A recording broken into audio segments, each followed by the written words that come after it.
Every year, millions of people in Lagos brace for flooding. But hidden beneath the city, a new line of defense is fighting back. These pumps are designed to keep one of Africa's most populated cities above water. Question being, is that enough?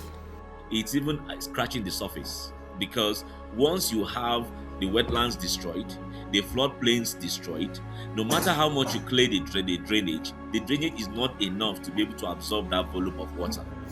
To keep the Lagos Island streets dry during the rainy season, the pumps are essentially speeding up a process that would otherwise rely on gravity alone. Lagos sits between the Atlantic Ocean and a lagoon system. Much of the city was built on low-lying wetlands. During the rainy season, water drains slowly. And when tides are high, water can flow back towards the city. The pumps help move that water out before it accumulates. But Lagos isn't only battling water. It's also coping with decades of rapid urban expansion. Over the last 3 decades, vegetation has declined, while built-up areas have expanded dramatically. That growth has changed how water moves through the city. Before Lagos developed into the sprawling metropolis it is today, much of it consisted of wetlands and floodplains. The natural landscape usually absorbs excess rainwater like giant sponges. Today, much of that sponge has become concrete. When intense rain falls, water has fewer places to go, and flooding becomes inevitable. But nature isn't the only factor. Poor drainage infrastructure and blocked channels are making flood risks even worse. Across Lagos, drains can quickly become clogged with waste. Environmental experts say much of Lagos flooding is anthropogenic, that is to say, driven by human activity. The drainages that are supposed to take water off and lead them either to the lagoon or to the ocean are now being blocked by different, again, anthropogenic activities. So you can see that the issues of Lagos is mostly anthropogenic, even rather than climate change. Experts say for the city to stay afloat, it needs to maintain existing drainage channels and build new ones. The Lagos government has stepped up efforts to tackle flooding. Authorities have cleared drainage channels, removed illegal structures, and expanded flood control projects across the city. Many of these actions target areas that were never meant to be built on.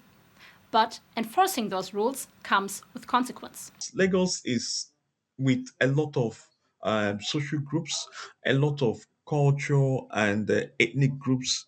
Some of these people, their life is ruled by the culture they have lived and grown with.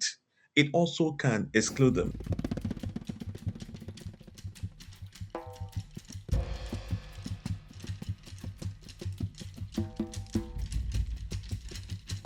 As Lagos grows, affordable land becomes increasingly scarce.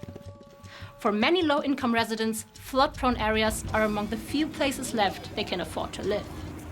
When these communities are cleared, the burden often falls on those with the fewest alternatives. There are low-income housing projects in Lagos, but they are not enough. Honestly, I have to applaud the government of Lagos State, but whatever they are doing is not enough. Many residents acknowledge that both government action and public behavior play a role. Actually, the state is not doing very well when it comes to flooding.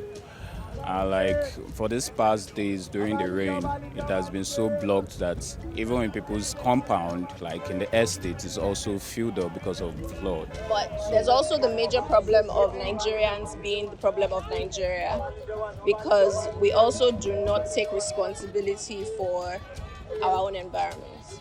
We find that the average Nigerian will buy something and then throw it on the ground. It's obvious if they have been doing something, like we won't be having this situation of flood everywhere.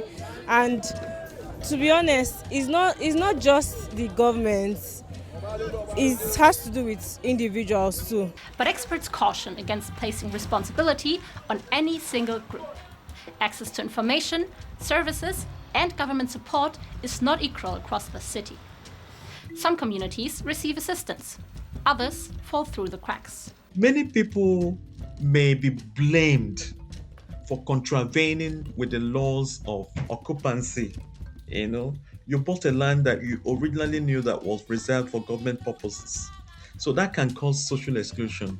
Illiteracy, not being aware of what to do, not getting the right information, where to register your name, register your consent, register your damage, can also socially exclude people.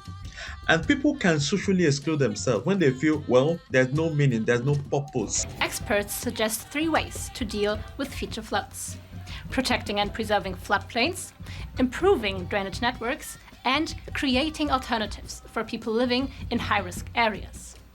The challenge is finding solutions that work for both the city and its residents. As rains intensify and the city continues to grow, one question remains: can Lagos stay afloat without leaving its most vulnerable residents behind?